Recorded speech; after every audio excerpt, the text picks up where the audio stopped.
C'est à cause de lui que ce matin nous sommes là, toi et moi. Nous ne sommes pas là pour élever qui que ce soit. Je ne suis pas là pour parler de moi ni de ma famille. Mais si la grâce m'est accordée ce matin pour parler, et je vais parler de lui. Je vais parler de Jésus-Christ, notre Seigneur. Lui qui nous a sauvés, lui qui a fait de nous aujourd'hui que nous devenions des enfants de Dieu. Durant la semaine, j'ai prié, j'ai demandé au Seigneur de me donner sa parole puisque je ne peux pas venir et parler de moi-même. Mais si je parle ce matin, je vais parler de ce que le Seigneur a mis dans mon cœur. Ce matin, le titre de la parole que nous allons entendre et partager ensemble, c'est la parole révélée. La parole révélée ou la progressivité de la révélation. La parole révélée, la progressivité de la révélation et l'évangile révélé aux enfants. C'est ce que nous allons parler ce matin. C'est pourquoi je ne vais pas m'attarder. Nous allons tous prendre nos Bibles dans le livre de Matthieu chapitre 11. Nous allons lire à partir du verset 20 jusqu'au verset 30. Et nous allons regarder ce que la Bible nous dit. Et après, je vais mettre quelques commentaires de ce que le Saint-Esprit a mis dans mon cœur. Matthieu chapitre 11, verset 20 à 30. La Bible nous dit ceci. Alors il s'est mis à faire des reproches sévères aux villes dans lesquelles avaient eu lieu la plupart des miracles, parce qu'elles ne s'étaient pas repenties. Jésus dit, « Malheur à toi, Chorazin, malheur à toi, Bethsaïda, car si les miracles faits au milieu de vous avaient été faits à Tyr et à Sidon, il y a longtemps qu'elle se serait repentie avec les sacs et la cendre. C'est pourquoi je vous le dis, au jour du jugement, Tyr et Sidon seront traités moins rigoureusement que vous. Et toi, Capernaum, seras-tu élevé jusqu'au ciel? Non, tu seras abaissé jusqu'au séjour des morts. Car si les miracles faits au milieu de toi avaient été faits dans Sodome, elle subsisterait encore aujourd'hui. C'est pourquoi je vous le dis, au jour du jugement, le pays de Sodome sera traité moins rigoureusement que toi. À ce temps-là, Jésus prit la parole et dit, « Je te loue, Père, Seigneur du ciel et de la terre, de ce que tu as caché ces choses aux sages et aux intelligents, et de ce que tu les as révélées aux enfants. Oui, Père, je te loue de ce que tel a été ton bienveillant dessein. Tout m'a été remis par mon Père, et personne ne connaît le Père si ce n'est le Fils, et personne ne connaît le Fils si ce n'est le Père.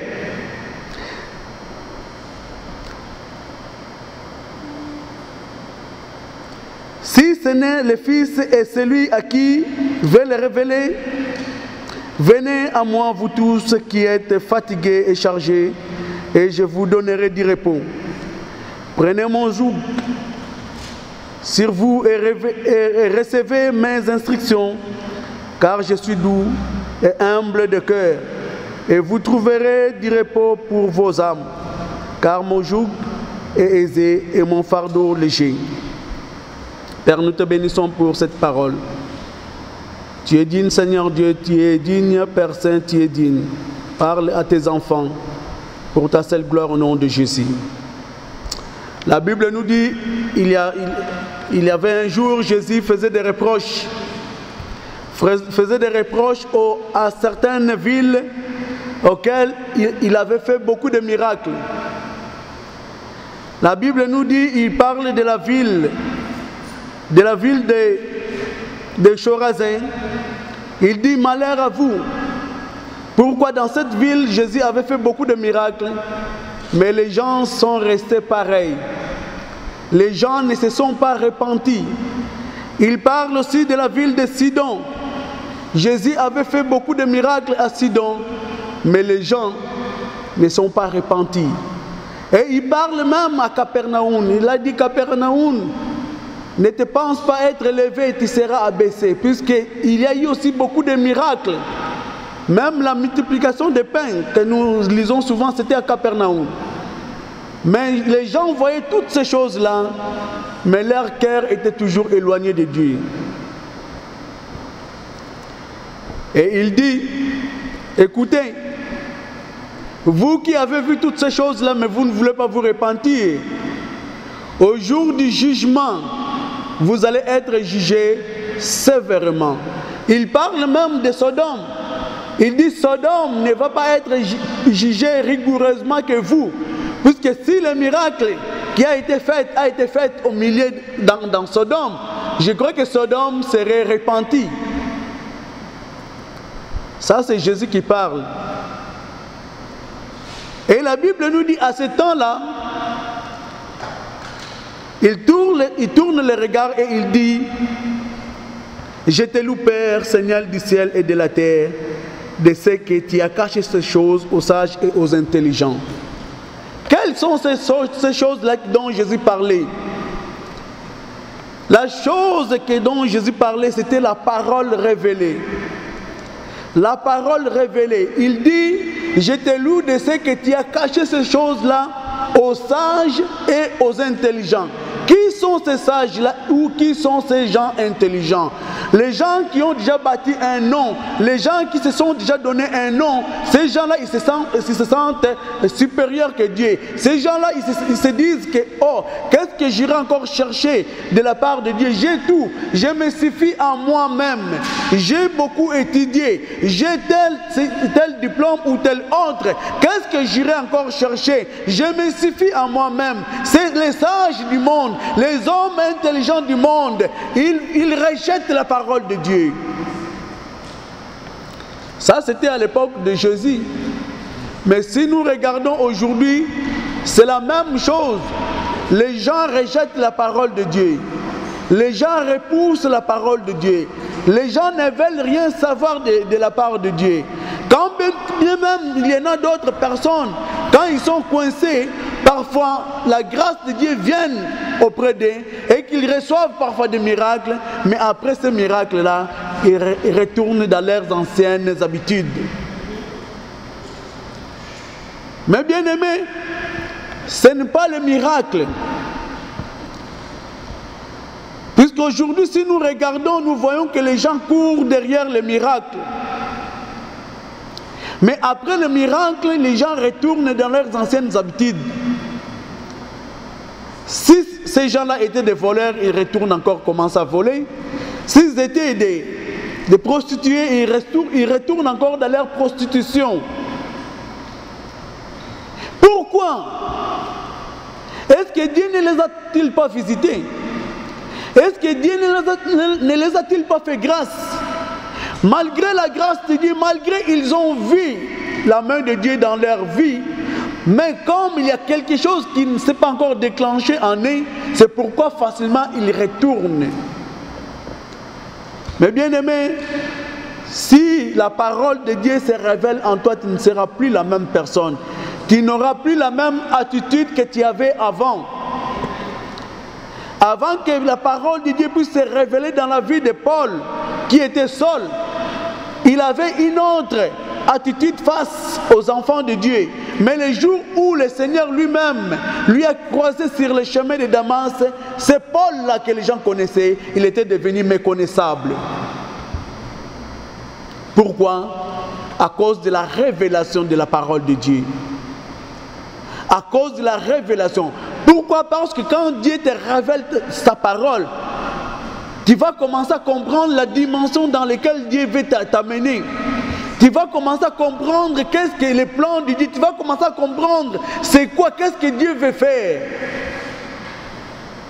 Mais si ce n'est que par les miracles, par les prodiges, parfois les gens n'arrivent pas à saisir la grâce de Dieu. Les gens n'arrivent pas à comprendre c'est quoi vraiment la grâce de Dieu en eux. Mais malgré tout cela, c'est pourquoi aujourd'hui, les gens, même les chrétiens que nous sommes aujourd'hui, même les enfants de Dieu que nous sommes aujourd'hui, nous courons derrière les miracles, derrière toutes ces choses-là. Mais la Bible nous dit, un jour Jésus leva les yeux vers son Père, il a dit, je te loue Père, de ce que tu as caché ces choses-là aux sages de ce monde et aux hommes intelligents de ce monde. Mais seulement ces choses-là, tu les as révélées aux enfants. Es-tu enfant de Dieu? Es-tu fils de Dieu? Es-tu fille de Dieu? Puisque si tu es la fille de Dieu, ta façon de faire va être différente. Si tu es le fils de Dieu, ta façon de faire aussi, ça va être pas comme le monde. Parce que tu comprends la volonté de Dieu, parce que tu comprends la pensée de Dieu, parce que tu comprends qu'est-ce que Dieu veut faire. Mais bien aimé, c'est pourquoi aujourd'hui désirons la révélation, désirons que cette parole-là que nous lisons chaque jour, que cette parole-là puisse se révéler, puisse être éclairée dans nos cœurs, puisque la révélation est individuelle. Dieu vient et te révèle sa parole. Dieu vient, il te fait confiance, il te montre pourquoi j'avais dit ceci ou pourquoi j'avais fait cela. Pourquoi? Quel est mon plan dans ce monde? Même Jésus en disant ceci, Jésus dit, personne ne connaît le Fils si ce n'est que le Père. Et à tout moment, Jésus disait que je suis venu pour faire non pas ma volonté, je suis venu pour faire la volonté de mon Père. Jésus même, lui-même Jésus, le Seigneur Jésus, lui qui est la tête du corps, lui qui a dit que je bâtirai mon église, il n'avait pas dit que je viens pour vous donner ma vision. Jésus disait toujours, je suis venu pour faire la volonté de mon Père. Et la volonté de mon Père, c'est d'amener les gens vers lui. Jésus est venu pour faire la volonté de son Père.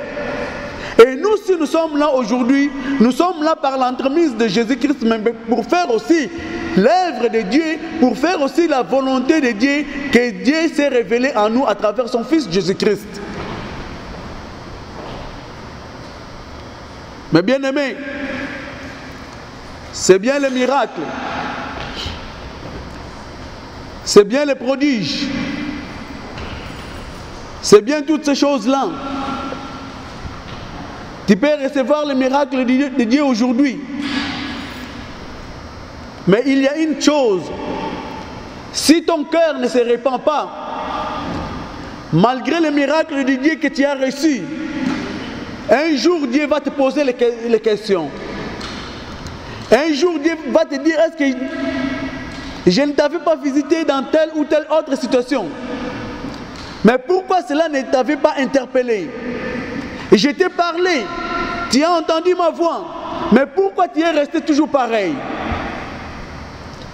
Mais bien aimé, ce ne sont pas les miracles, mais c'est la parole de Dieu qui peut changer, qui peut nous changer, qui peut nous transformer.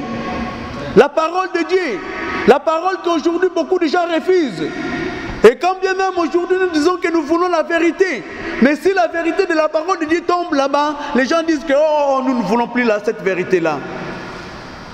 Même au temps de Jésus, lorsque Jésus était venu dans le monde, Israël attendait la vérité. Mais Jésus a dit que je suis la vérité, je suis le chemin, la vérité et la vie.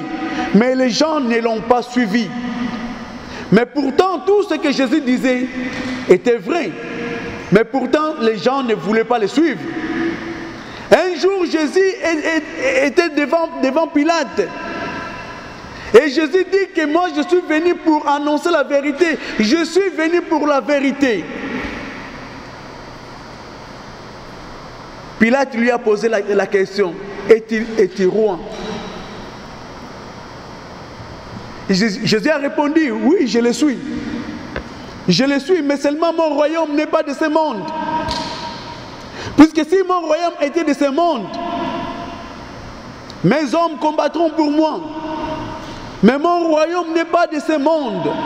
Et Pilate est parti en disant que, mais qu'est-ce que la vérité? Même Pilate lui-même était dans la confusion. Mais bien aimés, nous jouons parfois en disant que nous voulons la vérité, mais quand la vérité tombe, nous disons que non, nous ne voulons plus cette vérité-là. Parce que nous sommes habitués tellement à vivre avec les fables. Nous sommes tellement habitués à vivre avec les gens qui viennent nous parler de leur famille, nous parler de leur vie, et nous les acclamons. Nous sommes tellement habitués. L'homme aime beaucoup adorer. L'homme aime les idoles. Ils aiment adorer des choses que lui-même a fait de ses propres mains. Mais quand Jésus vient nous dire des choses qui sont vraies, nous ne voulons pas de cela. Mais bien aimé, ce qui va nous sauver, ce qui va faire qu'il y ait des choses grandes dans notre vie, c'est la parole. C'est la parole. La parole en nous, c'est cette parole-là qui va nous transformer. La parole en nous, si nous désirons marcher et vivre cette parole-là dans toute la vérité et simplicité, c'est cette parole-là qui va faire des grandes choses en nous. Mais bien aimés, le monde que nous voyons, même ce que nous ne voyons pas, mais nous savons tous que l'univers existe. Nous savons tous que les étoiles existent. Nous savons tous qu'il y en a d'autres planètes qui existent. Quand bien même que nous ne le voyons pas avec nos yeux, mais nous savons que ça existe. Mais la Bible nous dit, toutes ces choses-là ont été créées par quoi? Par la parole de Dieu. Toutes ces choses-là ont été créées par la parole de Dieu. Et l'homme a péché, Dieu l'a fait sortir du jardin. Mais Dieu dit, un jour je viendrai. Mais il dit une chose aussi, que ce que vous voyez, la terre et tout ce que vous voyez, cet univers passeront. Toutes ces choses-là vont passer. Mais la seule chose qui ne passera pas, c'est quoi? C'est la parole de Dieu. Mais cette parole-là doit être révélée en nous, afin que nous puissions saisir cette parole et commencer à vivre selon cette parole. Cela veut dire quoi? Cela veut dire tout simplement, comme la parole de Dieu ne va pas passer, le jour où le Seigneur viendra et que la terre va passer et tout ce qui nous entoure va passer, mais si tu es rempli de la parole de Dieu, tu as reçu Jésus, sauvé, rempli de la parole, lorsque toutes ces choses-là vont passer, toi tu resteras intact, puisque tu n'es plus toi-même, mais tu es rempli de la parole révélée. Mais bien aimés, nous ne voulons pas, nous disons que nous voulons la parole, mais quelque part nous refusons la parole. Nous voulons vivre notre vie, nous voulons faire ce que nous avions l'habitude de faire, mais nous ne voulons pas nous conformer par rapport à la parole de Dieu. Les miracles c'est bien, mais un enfant de Dieu ne peut pas commencer à suivre les miracles. Puisque le miracle est en nous. Le miracle est en nous. Tant que Jésus-Christ, il vit en nous, et que le Saint-Esprit vit en nous, et que Dieu le Père lui-même vit en nous, il a fait de nous son temple. Cela veut dire que le miracle est en nous. Mais si le miracle est en nous, mais pourquoi nous courons encore derrière le miracle? Un jour, Jésus avait dit, dans le livre de Matthieu chapitre 15, versets 21 à 28. Matthieu 15, 21 à 28.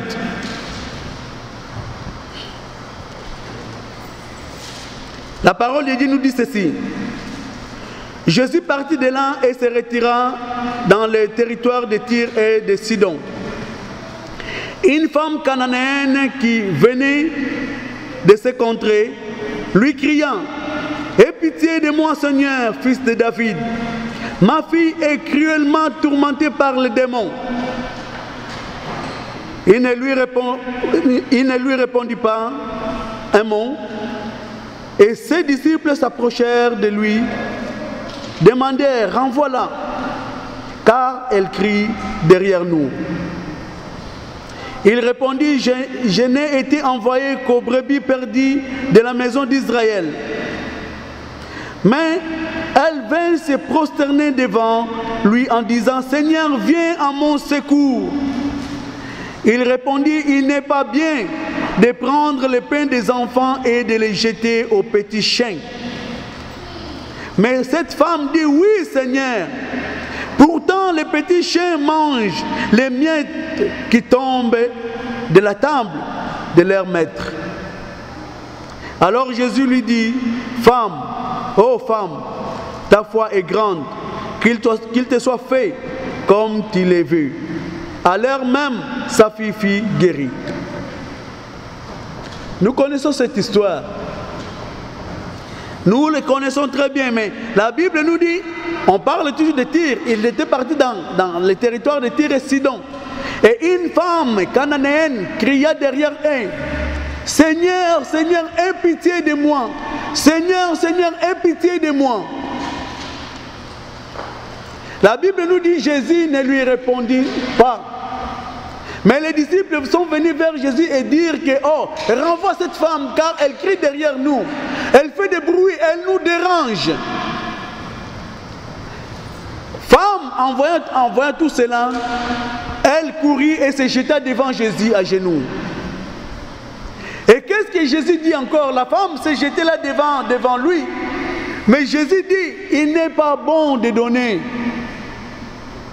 des choses des enfants à qui? Aux chiens. Il n'est pas bon de donner les choses des enfants. Alors, quelle est cette chose-là des enfants, mes bien-aimés? Quelle est cette chose-là des enfants?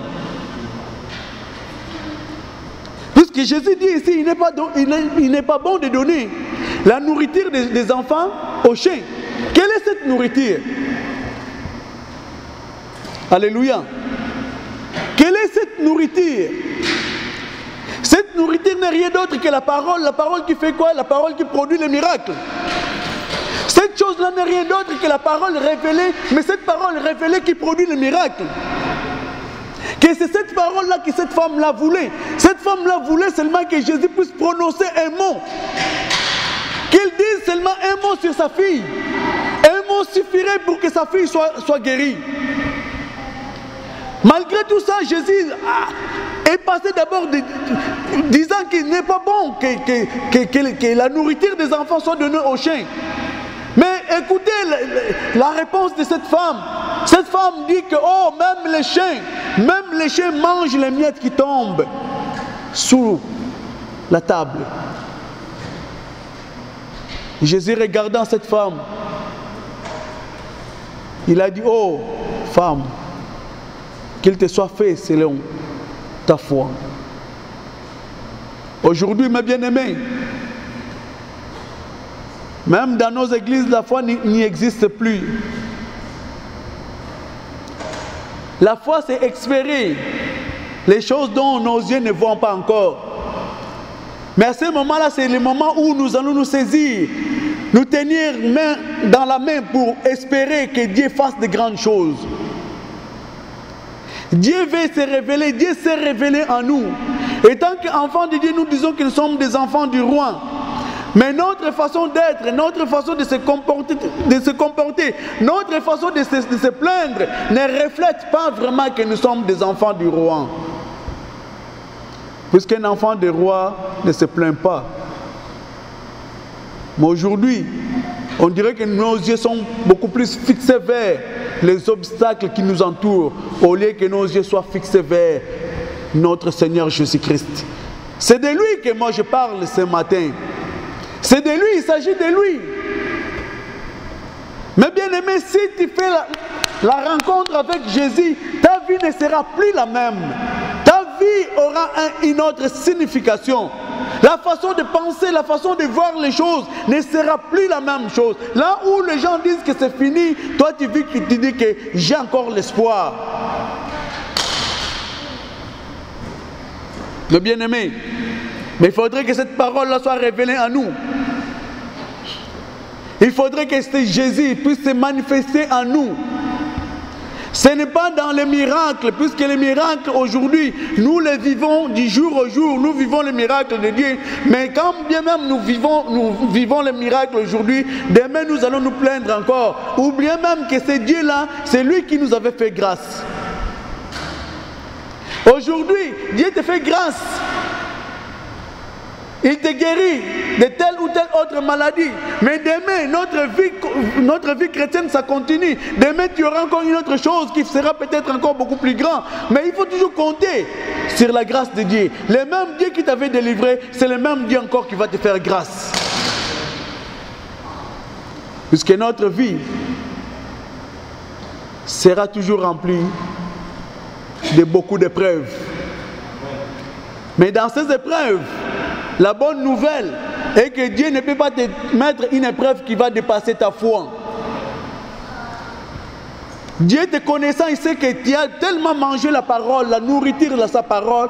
Il sait que lorsque l'épreuve sera devant toi, tu es la personne la mieux choisie pour que tu puisses vaincre cette épreuve.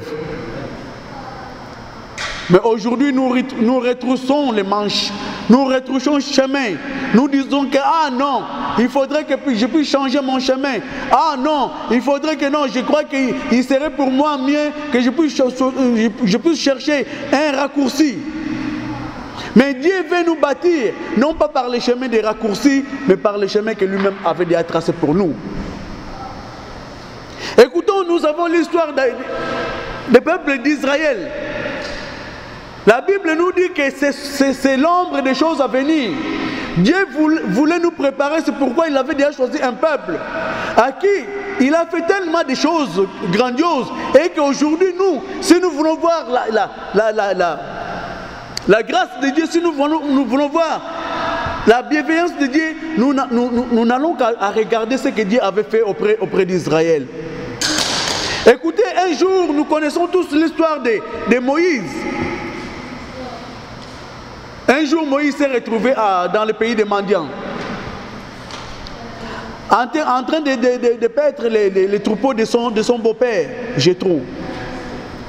Mais là, un jour, la Bible nous dit qu'il était parti au-delà de ses limites, et c'est là où il avait vu un buisson qui brûlait, mais qui ne se consumait pas. Donc la Bible nous parle du buisson ardent. Il a vu ça, mais comment? Depuis que je suis né, je n'ai jamais vu quelque chose de pareil. Puisque je sais seulement que le feu consume tout ce qui brûle, qui est sur. Mais comment ces buissons brûlent? Je vois le feu, mais les buissons ne se consument pas. Mais c'est quoi le problème? La Bible nous dit que Moïse avança vers les buissons. Et Dieu lui a parlé. Dieu s'est révélé dans la vie de Moïse. La première fois que Dieu s'est révélé dans la vie de Moïse, c'est dans les buissons. Dieu s'est révélé, Dieu lui a parlé. Et Dieu lui a donné une mission.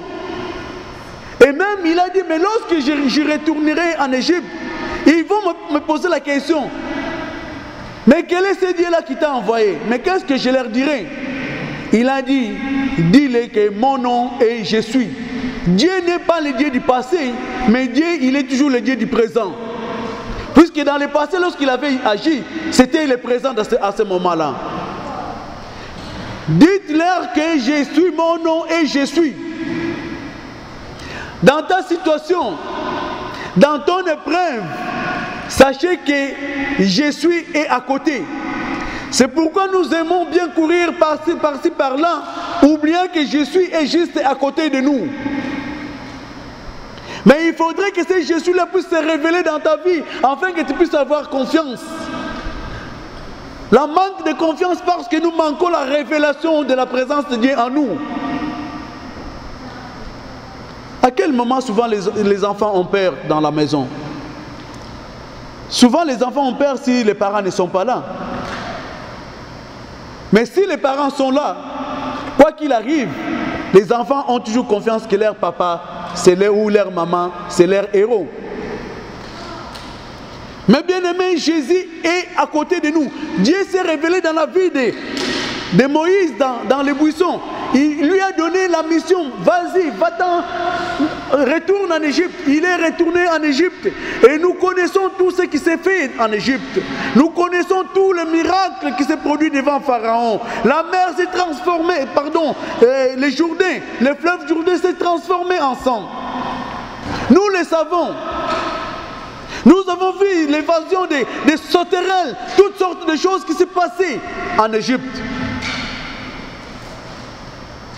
Et ces peuples, Israël, ont vu aussi toutes ces choses-là. Et jusqu'au point où tous les premiers-nés des Égyptiens étaient tous morts. Israël a vu toutes ces choses-là. Ils sont sortis pour aller dans leur destinée, dans la terre promise. Mais l'armée des Égyptiens était à l'air. Ils voulaient encore les capturer pour les ramener en Égypte.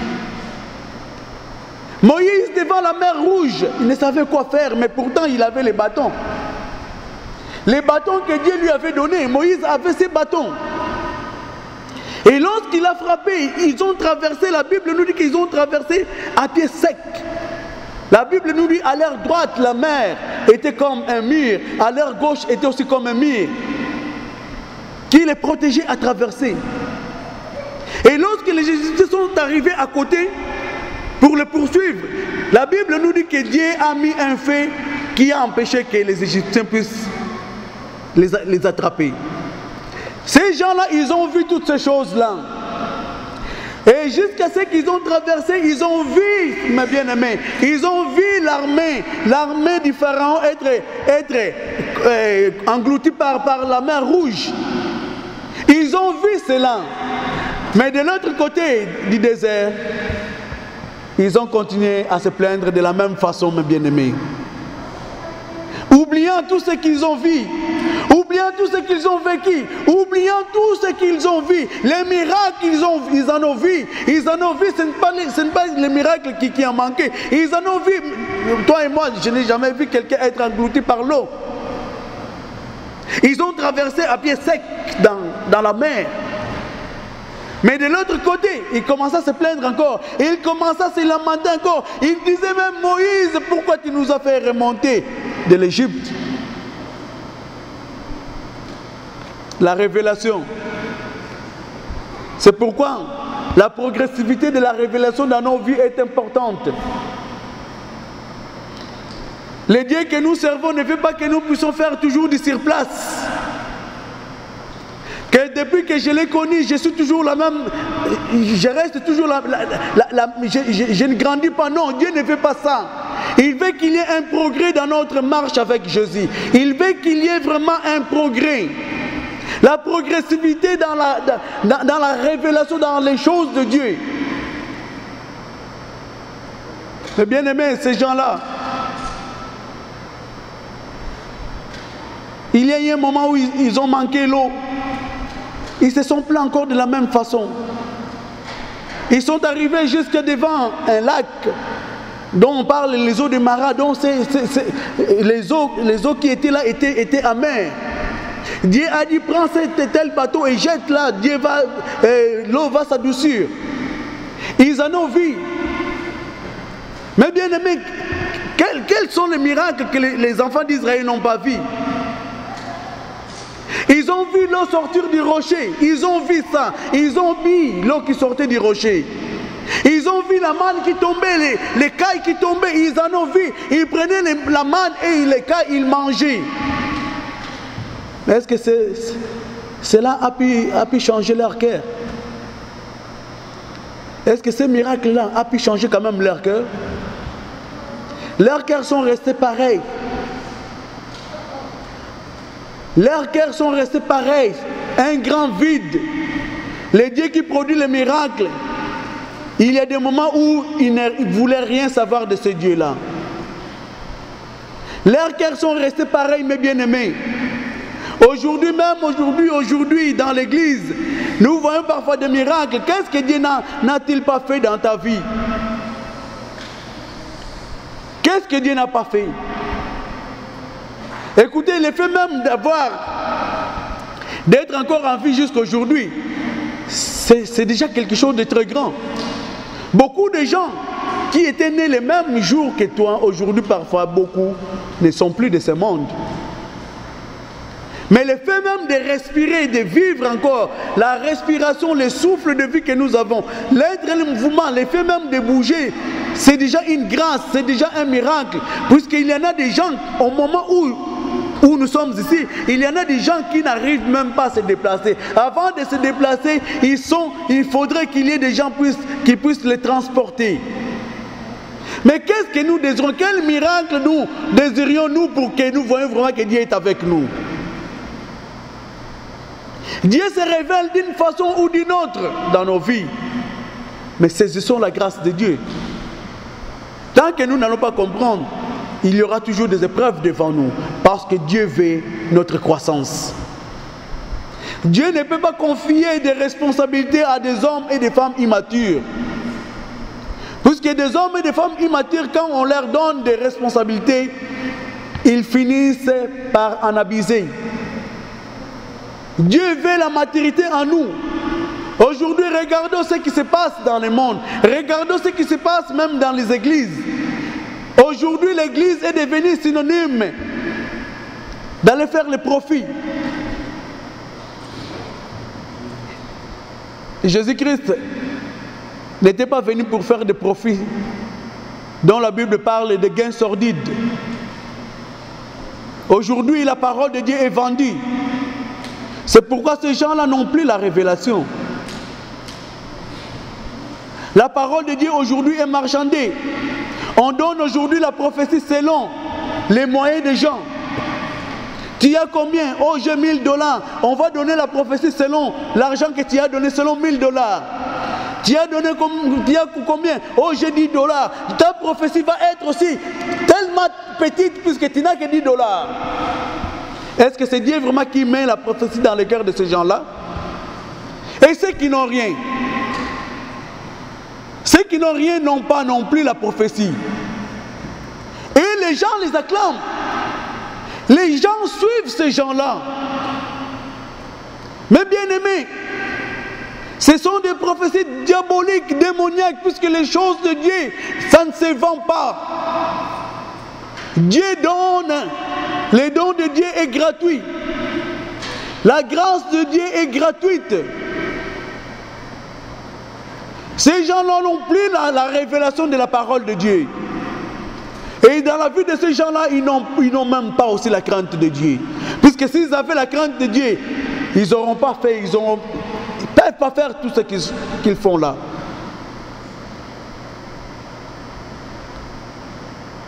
Nous disons que nous servons un Dieu vivant.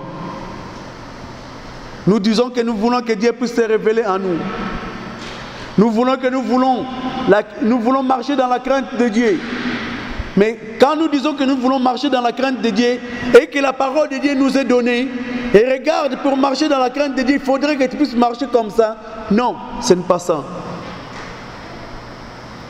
Cela veut dire que nous sommes animés de vouloir marcher de notre façon.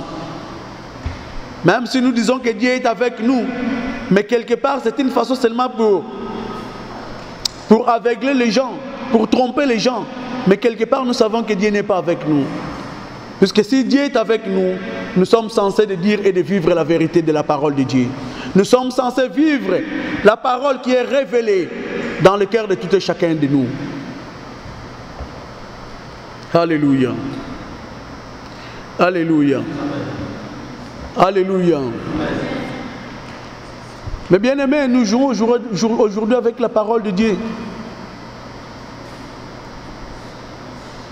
Qu'est-ce que Dieu n'a pas fait dans ta vie? Qu'est-ce que Dieu n'a pas fait dans ta famille? Qu'est-ce que Dieu n'a pas fait? Écoutez, aujourd'hui, l'épreuve que je peux vivre aujourd'hui, demain ou après-demain, ça va être une référence pour moi lorsque j'aurai une autre épreuve.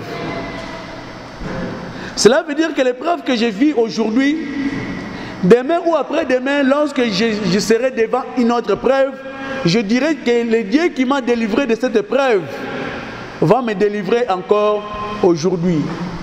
Comment est-ce que Dieu se révèle dans ta vie? Écoutez, dans la vie de cet homme, Daniel, un jour la Bible nous dit qu'on l'avait jeté dans un trou de lion. Mais devant les lions, la Bible nous dit que Daniel n'a été pas dévoré par les lions. Il a fait toute la nuit. Daniel a dormi avec les lions toute la nuit. Et le matin, le roi est venu. Il a crié de loin, Daniel, Daniel. Il a répondu que mais voici, je suis ici. Ce n'est pas que ces lions-là n'avaient pas faim. Mais bien aimé, ce n'est pas que ces lions-là n'avaient pas faim. Toute la nuit, Dieu s'est révélé dans la vie de Daniel que c'est lui qui donne les ordres même aux lions. C'est lui qui donne les ordres aux lions. Devant un lion, si Dieu ne donne pas l'ordre que ce lion-là puisse t'attraper et te déchirer, ce lion-là va obéir et entendre la voix de son Créateur. Mais lorsque le roi a crié, la Bible nous dit que le roi a dit, arrêtez-moi les gens qui ont accusé faussement Daniel. Ils les ont tous arrêtés. C'est ce que la Bible nous dit. Lisez le livre de Daniel. Lui qui a fait toute la nuit, les lions ne l'ont pas mangé. Mais lorsque le roi a dit, arrêtez-moi tous ces hommes-là et ces femmes-là qui ont accusé faussement Daniel, ils les ont tous arrêtés. Et lorsqu'ils les ont lancés vers le lion, la Bible nous dit qu'avant même que leurs pieds touchent les trous, le fond, ils étaient déjà, les lions les ont déjà déchirés. Comment est-ce que ce Dieu-là se révèle dans ta vie? La Bible nous dit un jour, Daniel, comme nous savons toujours que les faits consument tout ce qui peut se trouver devant. On a encore accusé faussement Daniel et ses compagnons. Ils ont pris la décision de le mettre dans le feu. Et la Bible nous dit qu'ils ont chauffé le feu encore beaucoup, si c'est combien de fois, encore beaucoup plus. À tel point que même ceux qui chauffaient le feu même les a consumés. À ce moment-là, ils ont dit, oh ok, ça suffit. Maintenant, je crois que c'est le temps de jeter ces hommes-là dans le feu.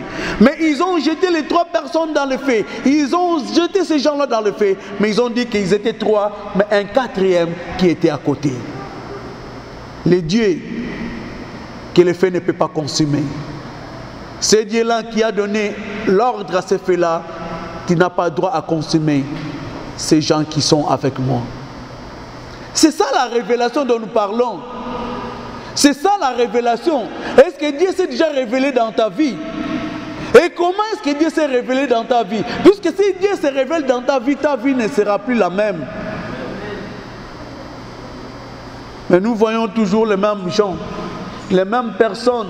Il n'y a pas un changement. Les mêmes plaintes, les mêmes... Écoutez, mes bien-aimés, c'est pourquoi Jean-Baptiste criait dans le désert. À un moment, c'est ce que la Bible nous dit. Je suis seulement celui qui crie dans le désert pour préparer le chemin du Seigneur. Pourquoi? Est-ce que Jean-Baptiste, quand il criait, les gens n'étaient pas là? Oui, les gens étaient là, mais les gens faisaient semblant de ne pas l'écouter. Les gens étaient là, on parle de la parole de Dieu, on parle de la parole de Dieu, mais les gens, on écoute, mais on ne saisit pas la révélation de la parole de Dieu. La Bible nous dit, ils ont des oreilles, mais ces oreilles, ils n'entendent pas. Ils ont des yeux, mais leurs yeux ne voient pas. C'est pourquoi Jean-Baptiste avait dit que Jésus, c'est lui qui crie dans le désert. C'est lui qui crie dans le désert. Aujourd'hui, nous crions comme dans le désert, comme Jean-Baptiste avait crié pour préparer le chemin du Seigneur. Mais écoutez, nous aussi aujourd'hui, nous crions. Nous voulons que la vérité de Dieu soit rétablie. La vérité de Dieu soit annoncée. La vérité de Dieu soit vécue. Pourquoi? Parce qu'un jour le Seigneur reviendra. Jean-Baptiste avait une mission pour préparer le chemin pour que le Seigneur vienne. Mais nous savons que ce Seigneur-là était déjà venu. Mais le même Seigneur, il a dit que je reviendrai, j'y reviendrai. Il faudrait qu'il y ait des gens qui vont crier aussi pour préparer le cœur de ceux qui vont me recevoir. Le cœur de ceux qui vont me recevoir. Si tu reçois le Seigneur le jour où il reviendra, la Bible nous dit que ses pieds ne toucheront plus la terre. Et nous qui sommes là, nous monterons vers lui. Il viendra chercher son corps. Est-ce que notre mission avec la mission de Jean-Baptiste est différente? C'est presque la même mission. Puisque Jean-Baptiste est préparé pour que le Seigneur Jésus vienne. Mais nous crions aujourd'hui, nous crions pourquoi? Nous annonçons aujourd'hui la vérité de la parole de Dieu, sans qu'il y ait quoi? Sans qu'il y ait le levain. Puisque la Bible nous dit un peu de levain fait lever toute la pâte. Nous ne voulons pas la parole mélangée avec le levain. Mais aujourd'hui, les gens veulent la parole mélangée avec le levain. Quand la pâte est gonflée, là, les gens disent Alléluia, c'est ça, Alléluia, c'est ça. Mais quand la pâte est gonflée, à l'intérieur, il n'y a rien. C'est le grand vide. Nous ne voulons pas la parole mélangée. Nous voulons tout simplement la vérité de la parole de Dieu. Mais bien aimés, nous crions comme dans le vide. Mais que nous le voulons ou pas, le Seigneur reviendra. Ce n'est pas toi et moi qui va empêcher qu'un ce jour-là arrive.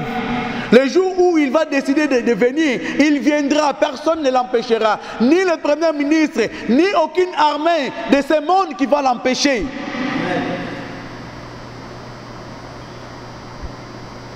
Mais il faudrait que ce Dieu-là puisse se révéler dans nos vies. Il faudrait que ce Dieu-là puisse se révéler dans nos vies. Comment est-ce que toi tu connais ce Jésus-Christ-là? Est-ce que ce Jésus-Christ-là n'est qu'un dépanneur pour toi? Mais bien aimé, nous sommes vraiment vers la fin. Nous allons lire le dernier verset de la parole de Dieu. Et nous allons essayer un peu de commenter, puis nous allons clore la prédication de ce matin. Dans le livre de Jean, chapitre 11, nous connaissons tous cette histoire. Jean, chapitre 11.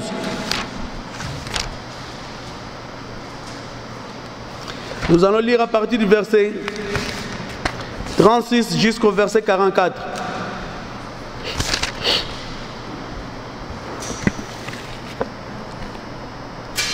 La Bible nous dit ceci, Jean 11, 36 à 44.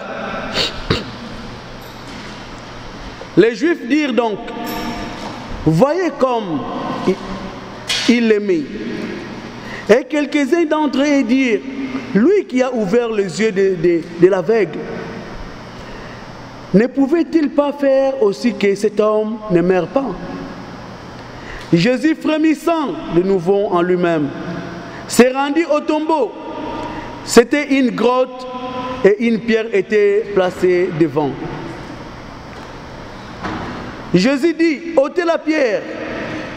Marthe, la sœur du mort, lui dit, Seigneur, il sent déjà, car c'est le 4e jour. Jésus lui dit, ne t'ai-je pas dit que si tu crois, tu verras la gloire de Dieu? Ils ôtèrent donc la pierre. Jésus leva les yeux en haut et dit, Père, je te rends grâce de ce que tu m'as exaucé. Pour moi, je savais que tu m'exauces toujours, mais j'ai parlé à cause de la foule, de ceux qui se tiennent ici, afin qu'ils croient que c'est toi qui m'as envoyé. Après avoir dit cela, il cria d'une voix forte, Lazare sort. Et les morts sortis, les pieds et les mains liés de bandelettes, et le visage enveloppé d'un linge. Jésus leur dit, déliez-les et laissez-les aller. Nous connaissons cette histoire. Nous connaissons cette histoire. Regardez, la Bible nous dit, les Juifs ils dirent, quelques-uns d'entre eux dirent, lui qui a ouvert les yeux de l'aveugle, lui qui a fait entendre les sourds, lui qui a fait ceci ou fait cela, pour eux, c'était comme une épreuve ultime que lui ne pouvait pas, il n'était pas en mesure de relever les défis. Pour eux, c'était fini. Parce qu'ils se sont dit entre eux, est-ce qu'ils ne pouvaient pas faire avant que Lazare meure, ils ne pouvaient pas faire qu'il vienne et les guérisse de sa maladie. Mais pour eux, ils ne s'attendaient pas qu'ils allaient atteindre cette dimension de gloire.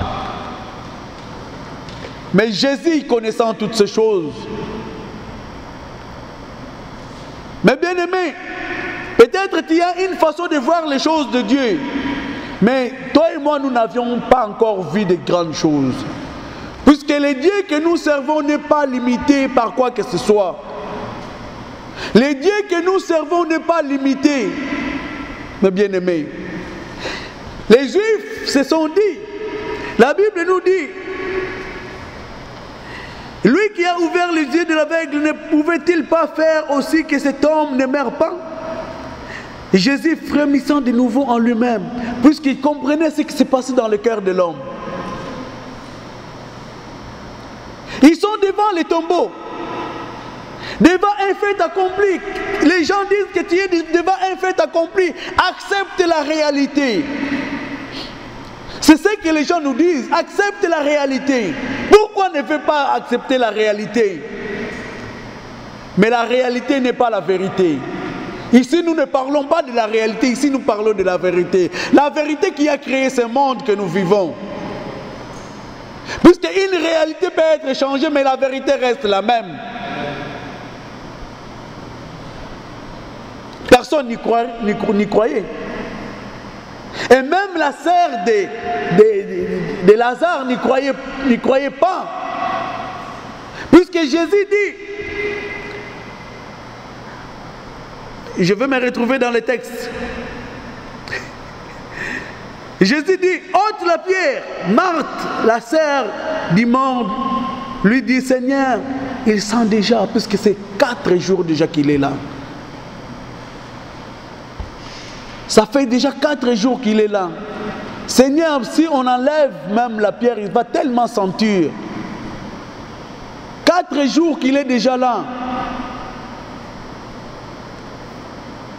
Mais quelle avait été la réponse de Jésus? N'ai-je pas dit que si tu crois, tu verras la gloire de Dieu? Qu'est-ce qui a fait la différence dans la vie de cette femme cananéenne? Qu'est-ce qui a fait la différence? C'était sa foi. Puisque Jésus avait dit, oh femme, je n'ai jamais vu une foi si forte comme la tienne. Mais ici, Jésus dit encore, n'ai-je pas dit que si tu crois? Aujourd'hui, nous voulons peut-être être dans la foule parce que c'est déjà fait. Oh, c'est déjà fait. Mais commencer dans les faibles commencements, c'est difficile. Où les gens se posent même des questions. Qu'allons-nous faire?